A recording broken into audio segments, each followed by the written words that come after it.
Նախագծի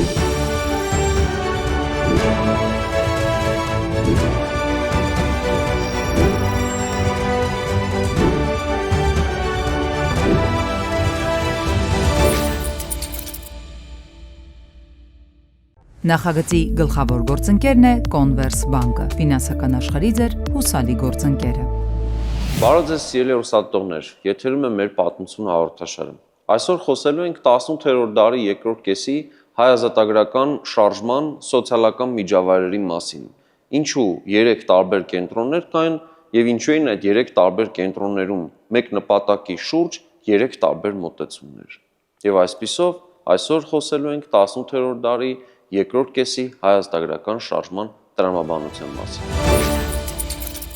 18-րդ դարի երկրորդ կեսը հայոց պատմության ամենաբարձր շրջաններից մեկն է։ Սա այն ժամանակահատվածն էր բուն Հայաստանում այլևս հայ ազնվականական վերնախավը, երբեմնի նախարարական համակարգի փշրանքները, այսինքն մելիքները, այլևս չունեն նախկին ազդեցությունը եւ չեն կարող բեկել իրադարձությունների հետագա ընթացքը հօգուտ համահայկական օրակարգի։ Եվ նման իրավիճակում հայ ազատագրական շարժման նախաձեռնման առաքելությունը կարծեք բուն Հայաստանից տեղափոխվի դուրս գաղթավայրեր։ Այս ամենի սոցիալական միջավայրի մասին մենք կխոսենք այսօրվա մեր հաղորդման ընթացքում։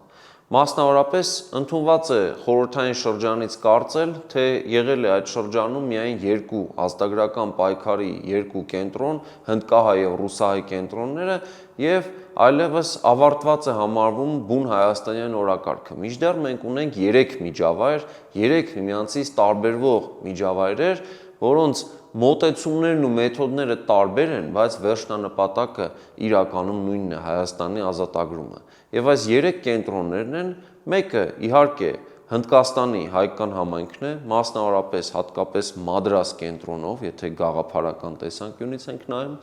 մյուսը Ռուսաստանն է, Ռուսաստանում այստեղ մի քանի կենտրոններ են, Աստրախանն է, Մոսկվան է բնականաբար, Պետերբուրգը եւ առհասարակ ռուսահայության փաստորեն վերնախավը եւ երրորդ կենտրոնը իհարկե արդեն բուն Հայաստանում Սուրբ Էջմիածինն է, որ ուրվագծում է Սիմեոն Երևանցի կաթողիկոսի օրոք եւ իհարկե Արցախի մելիքների դիրքերի թուլացման պայմաններում աստիճանաբար ավելի հայացքը բուն Հայաստանի տարածքում ուղղվում է դեպի Էջմիածին, տեսնելու թե ինչ օրակարգ է այդտեղից առաջ մղում։ Մենք իհարկե առանձին հաղորդմամբ խոսելու ենք եւ Շահամի Շահամիրյանի անձի մասին Հնդկաստանում եւ իհարկե Ռուսաստանում Լազարյան ընտանիքի մասին եւ բուն Հայաստանում Սիմեոն Երևանցի կաթողիկոսի մասին, բայց այսօր խոսենք հերթով այս միջավայրերի մասին։ Ընդունված է եղել ավանդաբար կարծել, թե Ռուսաստանի հայկական համայնքը 18-րդ դարի երկրորդ կեսին մեծ մասամբ կազմված է առևտրականներից։ Մինչդեռ դա այդպես չէ։ Մենք իհարկե ունենք էլիտայի մի ահռելի շերտ, որ ծագումով բուն Հայաստանից է, արևելյան Հայաստանից կամ Պարսկաստանից եւ ունի առևտրական մեծ փորձառություն, մի մասն էլ ունի ազնվականական ծագում։ Օրինակ, ռուսահայոց հոգևոր առաջնորդ Հովսեփ arczepiskopos Արգուտյանը ծագումով Լոռվա իշխանական ընտանիքից էր։ Իսկ մյուս կողմից, եթե նայում ենք օրինակ Հովհաննես Լազարյանին, նա բնականաբար նրանց տոհմը ուներ առևտրական մեծ փորձառություն Պարսկաստանի միջազգային առևտրի կազմակերպման հարցում նրանք ունեին որոշակի դերակատարություն, որը փաստորեն այդ փորձը փոխանցում է ռուսաստանյան միջավայր։ Հիմա Ռուսաստանում ապրող հայերի մեծ մասը իրականում երկրագործներ էին։ Մասնավորապես, եթե նայում ենք Ղրիմի հայության տեղափոխումը ժամանակակից Ռոստովի հատված եւ Հյուսային Կովկասի տարածքում հայկական համայնքների տրամաբանությունը, նրանք բնականաբար առաջին հերթին երկրագործներ են, բայց միևնույն ժամանակ նրանց մեջ ուրվագծում է առևտրական հաջողակ շերտ, ընդ որում շերտ, որը որ խուսափում է կալվածատիրական համակարգից, այսինքն հայկական տրամաբանության մեջ հողատիրությունը չպետք է փոխկապակցված լիներ տեղական բնակչությանը այդ հողին կցելու տրամաբանության հետ։ Այսինքն այն երևույթը, որ Ռուսաստանում անվանում էին крепостное право, կալվածատիրական իրավունքը, մեր տրամաբանության մեջ չէր մտնում։ Եվ պատահական չէ, որ դեպի հարավ Ռուսաստանի ընդարձակումը, դեպի Հյուսիսային Կովկասի այդ շրջանները եւ ժամանակակից Ուկրաինայի հարավային շրջաններ, այս գործընթացում հայկական վերնախավը ուներ կարևոր նշանակություն, որպես առևտրաարդյունաբերող շերտ այդ հողերի յուրացման հարցում։ Նրանք շահագրգռված էին, որ իրենց կողմից ստեղծվող ֆակտորիաները, արդյունաբերական ձեռնարկությունները, առևտրական տները ազատված լինեին այն երևույթներից, բացասական այն դրսևորումներից, որոնք բնորոշ էին կալվածատիրական իրավունքին։ Եվ բնականաբար այդ տարածքներում հետեւաբար տնտեսությունը շատ ավելի արագ էր զարգանում, նաև ժողովրդագրական առումով այդ տարածքները շահեկան վիճակում էին հայտնում, մարդիկ զանգվածաբար վերաբնակվում էին այդ տարածքներ եւ բնականաբար այս գործընթացում հայերը իրենց ավանդական միջնորդի դերն էին կարողանում իրագործել, օրինակ առևտրի հարցում։ Ստացվում է, որ Ռուսաստանում հայ բնակչության մեծամասնությունը կամ երկրագործներ են կամ քաղաքային արհեստավորներ, բայց նրանցից առանձնանում է վերնախավ, որը առևտրաարդյունաբերող է, եւ այս ընտանիքի ներկայացուցիչ օրինակ Հովհաննես Լազարյանը 1774 թվականին Տոհմիկ ազնվականի տիտղոս է ստանում Եկատերինա II կայսրուհուց։ Այսինքն տեղի ունենում նրանց վերածումը էլիտայի եւ ռուսաստանյան վերնախավի հետ սերտաճման գործընթաց է գնում։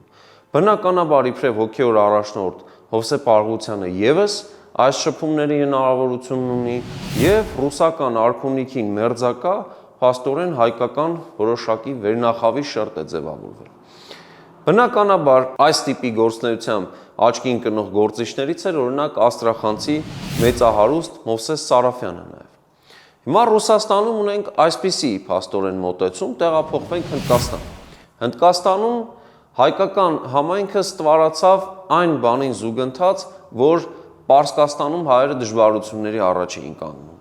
Ինչքան որ Պարսկաստանում հատկապես ջուղայի առևտրականների համար պայմանները բարդանում էին, հատկապես 1722 թվականի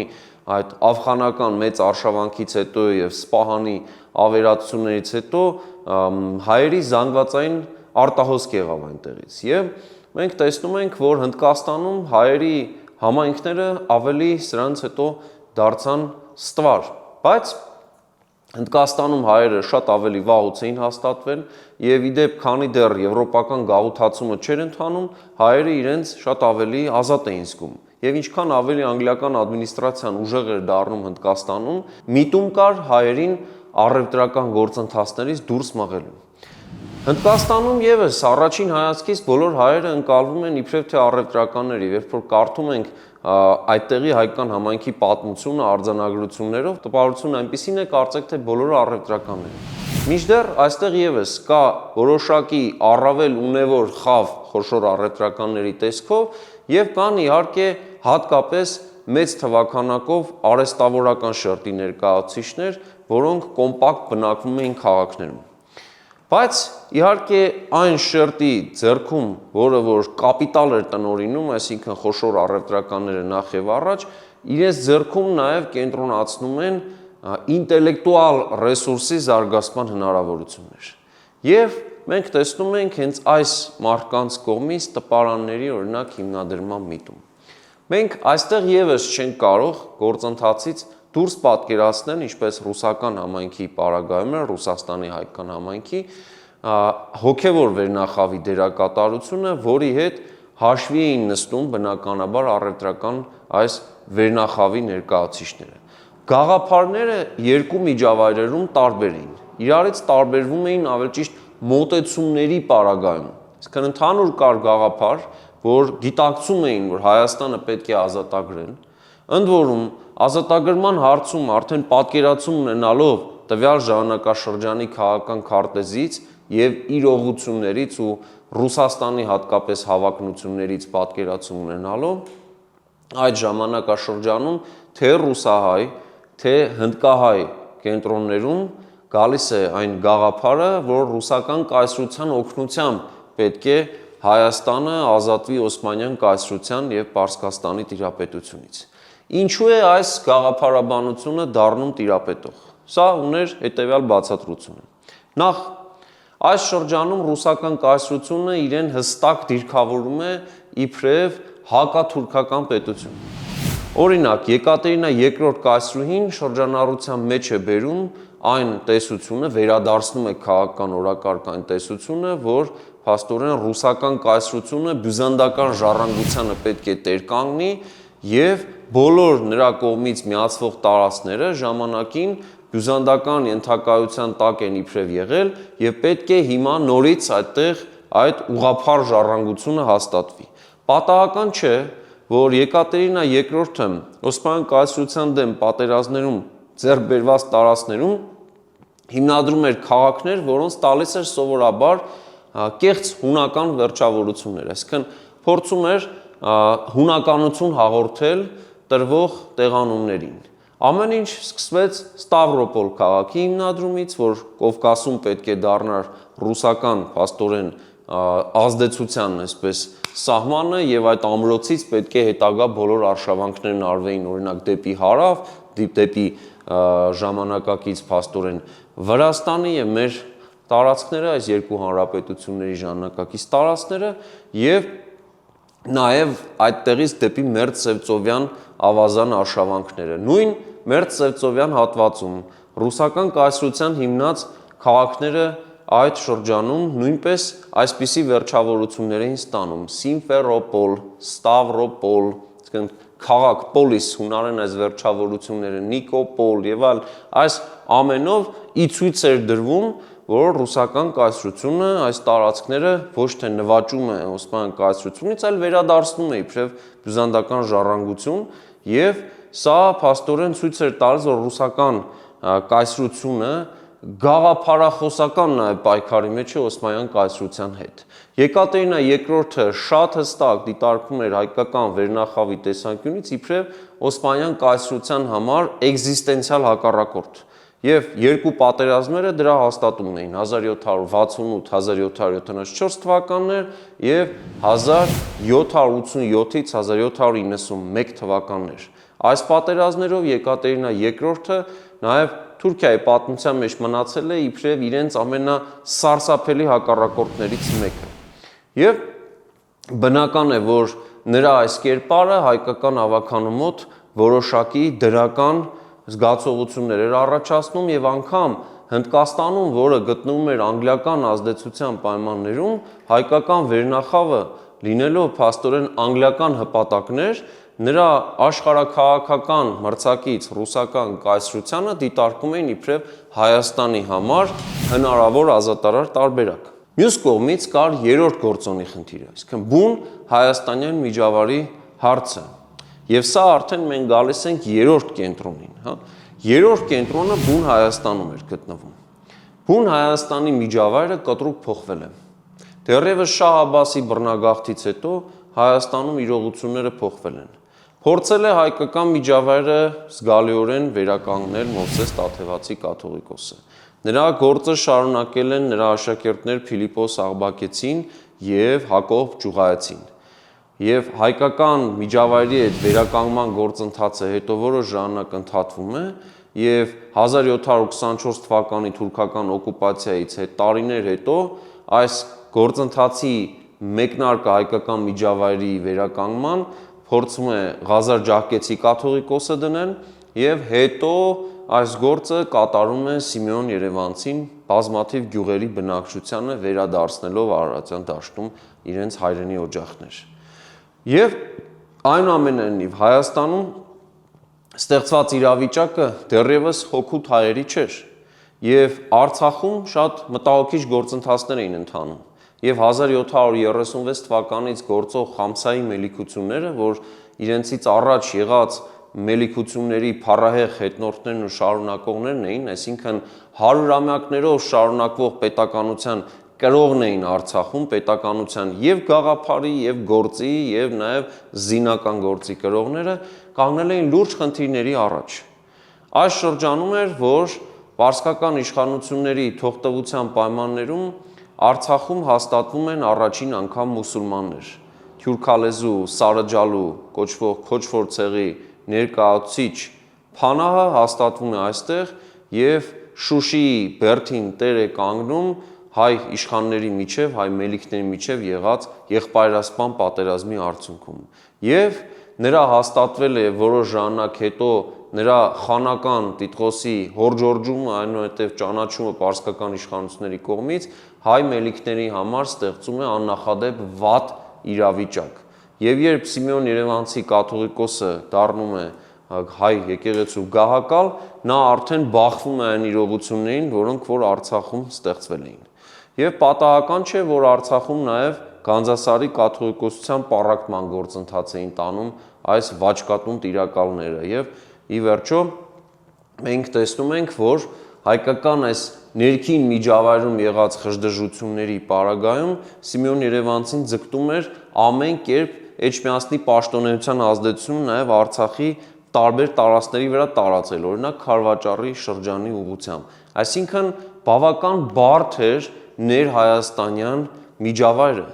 եւ նման պայմաններում իհարկե ներհայաստանյան օրակարգ կարծեք թե չկա։ Իրականում մեզ են ասել հայոց կաթողիկոս Սիմեոն Երևանցու կողմից ուղղված բազմաթիվ նամակ-գրություններ Ռուսաստանի տիրակալին Եկատերինա II-ին, որտեղ բնականաբար նա դրսևորում է իր ցանկությունը, որ հարմար իրավիճակում, եթե փաստորեն պարսկա-թուրքական տիրապետությունը հնարավոր լինի թոթափել, բնականաբար հայկական կողմը նախապատվություն կտա արդեն Եկատերինա II-ի կողմից ուղարկված ուժերին վստահելու եւ Արևելյան Հայաստանը գոնե կամ առհասարակ ամբողջ Հայաստանը, եթե անցնի Եկատերինա II-ի հովանու ներքո, ապա իրողությունները այլ կերպ կարող էին դասավորվել։ Սա այն մտայնությունն էր, որ փաստորեն կա միևնույն ժամանակ 3 կենտրոններում, թե Հնդկաստանում, թե Ռուսաստանում, որ երկու ամենամեծաթիվ հայկական համայնքներն էին այդ ժամանակ, նաև Լեհաստանում էր իհարկե հայկական համայնքը մեծ, բայց կաթոլիկացման արդյունքում այն ինտենսիվ կերպով նվազում էր եւ այդ ժամանակ արդեն զիջում էր այս երկու կենտրոններին եւ իհարկե երրորդ կենտրոնը մեզ մոտ փաստորեն Էջմիածնում է եւ այս երեքի միտումները ազատագրման հարցում մի հարցում ընդհանրական էին, որ պետք է հայկական պետություն վերստեղծվի,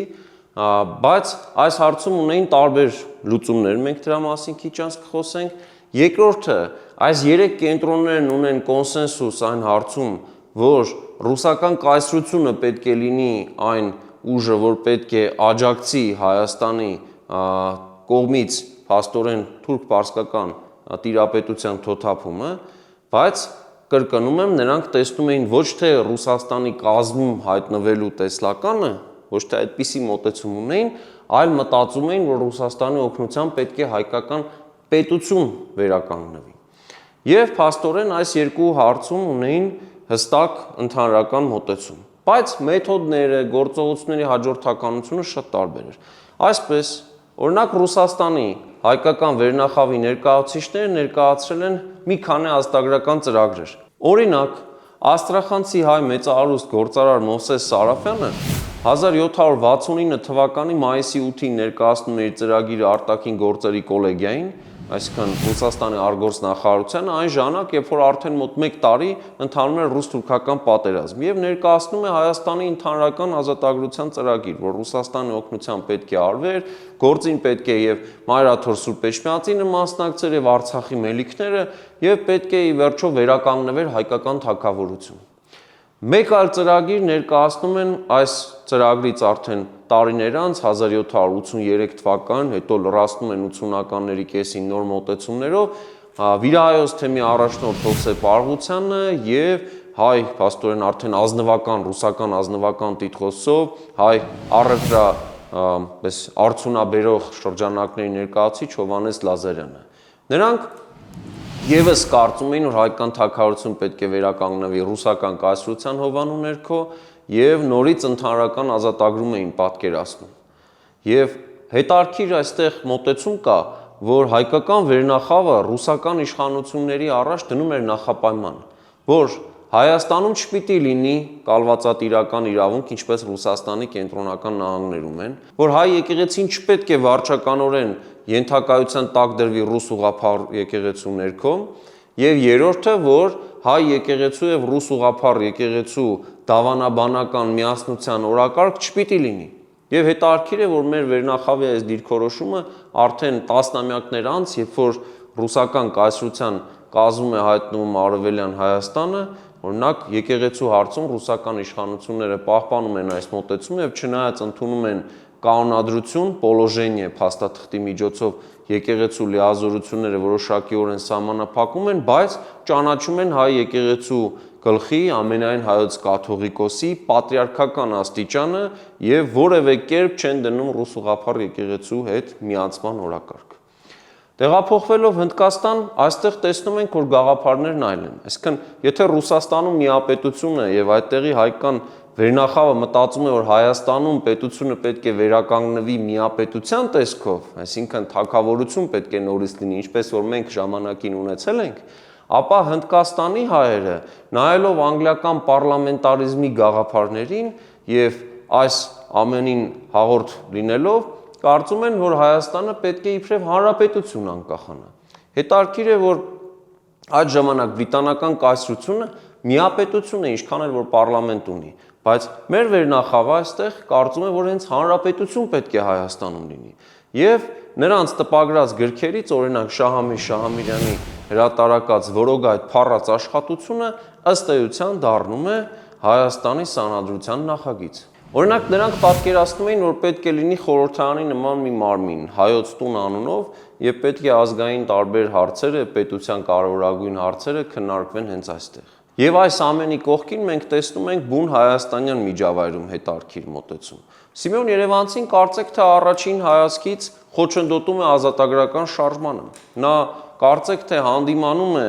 Հովսեփ Էմինին եւ նույնիսկ հասնում է նրան, որ բանադրում է Մովսես Բաղրամյանին, բայց մյուս կողմից տեսնում ենք, որ այս մարդը նամակագրության մեջ է փաստորեն ռուսական կայսրության տիրակալի հետ, մյուս կողմից հենց նույն հնդկահայ կենտրոնի, նույն Մադրասի խմբակի մասնակից խոշոր գործարար Գրիգոր Խոջաջանյանի հետ է անմիջական կապի մեջ եւ հենց այս մարդու նյութական նվիրատվություններով էլ Մայրաթոր Սուրբ Էջմիածնում հիմնում է տպարան, Հայաստանում առաջին տպարանը, որը իր ժամանակաշրջանի ինտերնետի համացանցի փաստորեն էֆեկտն ուներ։ Ստացվում է, որ այս մարդու գործելավոճը տարբերվում է, նա ավելի զգուշավոր է գործում եւ դա ունի իր բացատրությունը, որովհետեւ բուն Հայաստանում տեղի ունեցող ցանկացած գործընթացի պատասխանատու մուսուլման տիրակալները Հայաստանում համարելու էին կաթողիկոսին։ Այսինքն, երբ գալու էր պատասխան տալու ժամանակը, ոչ թե հնդկահայերը կամ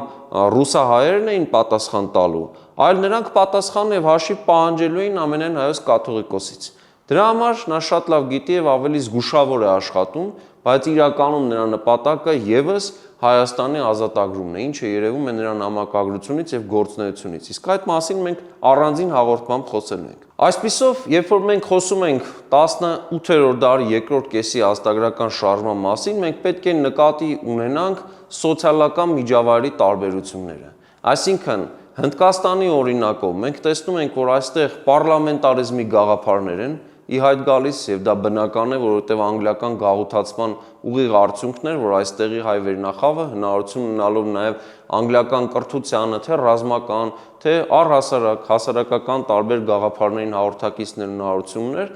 նա հարցին նայում էր պարլամենտարիզմի տեսանկյունից,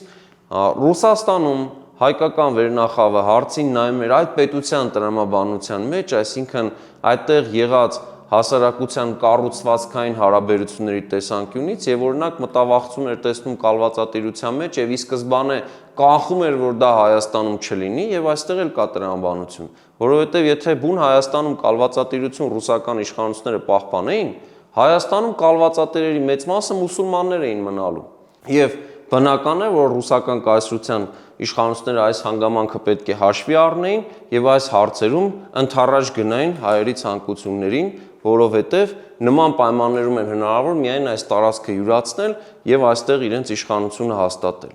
Դրանում է, որ փաստորեն շահերի համընկնում էր տեղի ունենում։ Եվ ստացվում է, որ այնտեղի, այսինքն Ռուսաստանի եւ Հնդկաստանի հայկական համայնքների պատկերացումները մեծապես ազդված էին իրենց տեղական միջավայրերով եւ բնականաբար նաեւ բուն Հայաստանի օրակարգերով։ Իսկ այդ օրակարգերի պարագայում հայկական գիծը պահելու առաջ տանելու պատասխանատվությունն էլ այդ ժամանակ դրվում էր բնականաբար Հայաստանում միակ լեգիտիմ հայկական իշխանության մարմնի կամ ասենք ազգային ինստիտուտի Հայաստանյաց առաքելական եկեղեցու ուսերին։ Այսպիսով մեր պատմությունը հաղորդաշարի այսօրվա մեր թողարկումը մոտեցավ իր ավարտին։ Կհանդիպենք հաջորդ շաբաթ մեր հաղորդաշարի եթերում։ Նախագծի գլխավոր գործընկերն է Converse Bank-ը, ֆինանսական աշխարհի ձեր հուսալի գործընկերը։